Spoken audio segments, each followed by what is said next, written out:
Hello, I'm Ollie and this is Criminally, where I talk about crime, pulp, horror, that kind of thing. Today, the 10 best books I've read according to GoodReads.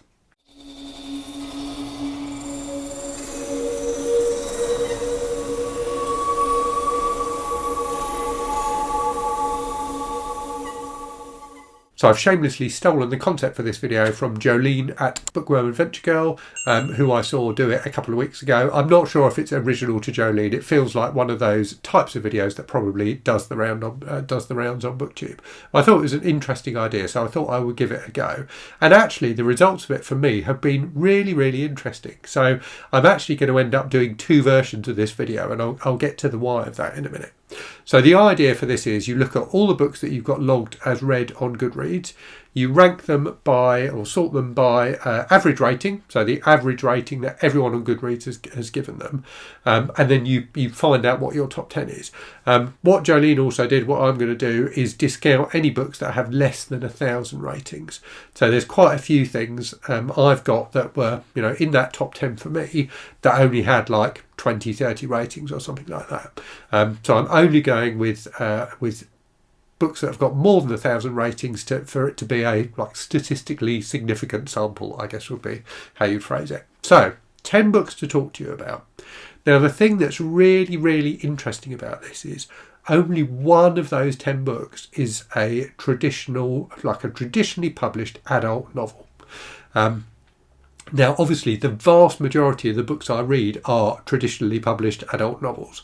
And I'll explain what I mean by traditionally published in a minute. You'll see why one of the books does not count as that. So, yeah, really interesting that so many of the books are not that. So, looking at my list, I've got one graphic novel, three volumes of manga, or three manga series, one YA novel, one kids novel, and two works of non-fiction. So not the kind of thing I normally read at all. And I was reflecting on that and thinking, why is it that those books have got really high average ratings?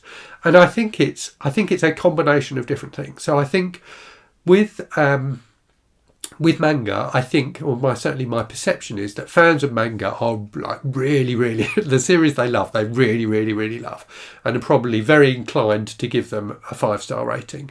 And also, what I've done here is, where there was a volume of manga in my, in that ranking, I've just taken that for the series. So in fact, in fact, all of the series of manga that I'm going to talk about in this, they had multiple entries in that top 10. So my actual top 10 would basically pretty much just be manga, which is crazy. So the other side of that is I suspect that if you look at the first volume of those manga series, the average rating would probably be lower. But where you are getting further on in the series, people are really invested in the series by that point, and so are therefore more likely to give it a higher rating. So yeah, several volumes of manga, some kids books, so kids books again. I think the same. I think people probably, kids probably don't rate the books they read on GoodReads. It's probably, late teenagers and adults who do. And when you do that, you probably look back on the books you read as a kid with, kind of rose-tinted spectacles, and maybe are inclined to rate them a bit higher than you would do if you were reading them afresh as an adult. And then with the non-fiction, both the works of non-fiction that are in my top 10 are really powerful ones. One of them very, very moving, and the other one just really, really powerful and interesting. And I think, again, books like that, people are probably more inclined to overlook, maybe some of the things about the books that aren't quite so great, and give them a 5-star rating. So yeah, that's kind of my thoughts. The other kind of weird, slightly weird anomaly is that two of the books in this top 10 are about Auschwitz. Which just, I don't know why that is, but it just struck me. And again, maybe it's that thing about, books that are about something as horrific as that. being being really, really powerful, and therefore getting higher ratings, really speaking to people, and ending up being books that people feel like they loved rather than just liked. And thinking about it, actually, two of the books are about imprisonment. So again, maybe there's something there. Anyway, because this top 10 has ended up being not what I expected it to be, I am going to do a separate top 10 video where I just talk about my top 10 traditionally published novels, as according to GoodReads. So anyway, let me shut up and get on with the top 10. So I will start at number 10 and work my way up. So number 10 is Natives by Akala. So this is a great book about racism in Britain. So Akala is a really, really interesting guy. So a musician, a Shakespearean scholar, but just and incredibly kind of erudite and passionate in the way he writes. So this book is about the kind of legacy of empire on Britain and the kind of racism that the British Empire has baked into British society. So very personal at times about his own upbringing and his experiences of racism as a kid, but also really, really thoughtful, a genuinely excellent book about race, particularly worth reading if you live in the UK like I do. And number 9 then, the only traditionally published novel on the list, and one of the books about Auschwitz. So this is The Auschwitz Detective by Jonathan Dunsky, which is book 0 in his Adam Lapid series. So a series of books about a Jewish detective. So this book is like the prequel to the rest of the series. I think he wrote it after he'd written the first few of the books. And this is kind of Lapid's origin story and his experiences of being an inmate in Auschwitz and solving a murder while there. So a really good mystery, a really solid detective story, but also really, really powerful because of its subject matter. Ahead of that then, so the first, I've been forgetting to give you the rating. So actually the first 2 were joint ninth. So both of those books got 4.55 average rating on GoodReads. Just ahead of that then, with 4.56, is Spy Family by Tetsuya Endo. So just a really, really enjoyable manga series that I need to get back to actually, because I was really loving it. So kind of knockabout comedy, but quite exciting as well. So about this this kind of made up family where the dad is a spy, the mum is an assassin, and the daughter is a telepath. And they've got a dog who can see the future as well. So really, really silly, but really very, very funny, very entertaining, and quite exciting at times too. Ahead of that then, with 4.57, the second book about Auschwitz. This is The Complete Mouse by Art Spiegelman. So I first read this, I guess, back when I was a teenager. One of the best and most powerful graphic novels I've ever read. Just fantastic. If you're not familiar with the concept, I think it's a really, really well-known book, so you probably are. But it's a book about Art Spiegelman's, I can't remember if it's parents or his grandparents. I think it's his parents. Their experiences of being Jews during the Holocaust. So their experiences of being in Auschwitz, and then in the second book, I think having escaped, from Auschwitz at the end of the war, and ending up in the US. But the kind of twist, if you like, is all the Jewish characters in the book are represented as mice, and all the German characters, the Nazis, are represented as cats. So it uses kind of traditional cartoon kind of stylings and themes and things like that to tell a really, really powerful story. Just a fantastic book and well worth reading. Ahead of that then, with 4.58, another novel, but not a traditionally published novel. So this is The Green Mile by Stephen King. So this was originally published as a serial novel in 6 parts, and that's how I've read it. So I've only read it the once.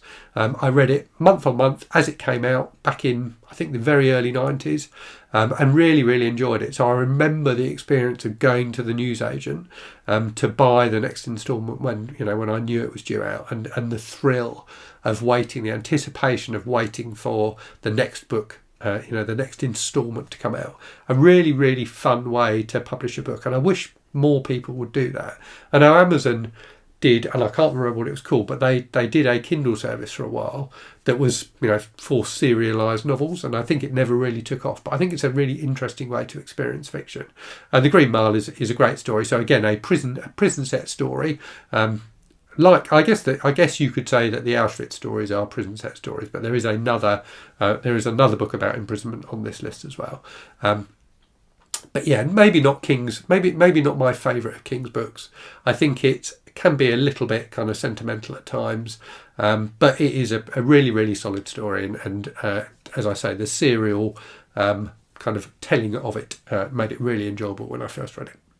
Above that then, the only kids book, the only true kids book on the list, that is Harry Potter and the Deathly Hallows. So I read the Harry Potter series as an adult. I was an adult when they were published, so clearly I did. I do think it's a really, really good series. I think it plays interestingly with the kind of that kind of format, the traditional format in British children's fiction of like the boarding school setting. I think it plays really well with that. I think the magic is well integrated into it. The backstory is well done. I think all the characters are interesting. Snape is one of my favourite characters of all time. I think he's a really, really interesting character. I do think it's an excellent series. I don't read J.K. Rowling anymore for reasons which anyone who has watched the channel for any length of time will appreciate. I fundamentally oppose her stance on trans rights and the fact that she is so active in that debate and such a vocal supporter of the anti-trans movement, basically. So yes, I think she's a good writer. I don't like her as a person, or don't agree with her as a person. Moving on then, another non-fiction book. So this is number 4. So this got 4. So Harry Potter and Deathly Hallows got 4.62. This one gets 4.64. So this is The Sun Does Shine by Anthony Ray Hinton. A wonderful work of non-fiction. So Anthony Ray Hinton was a black American guy who was falsely imprisoned, so unjustly imprisoned for a murder that he didn't commit, and a murder he quite obviously didn't commit, and he was in prison for decades.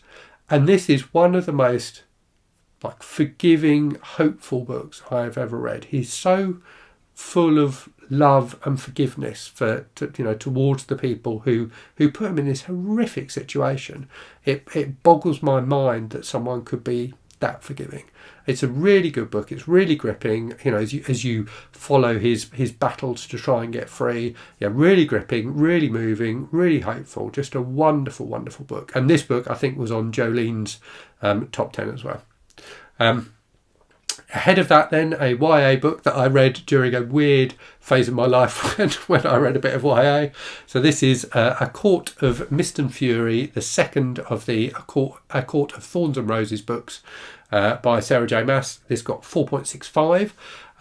So again, I think people like with manga, sometimes people are into this kind of YA fiction. I'm really, really passionate about it. Maybe that's why it's got a particularly high rating.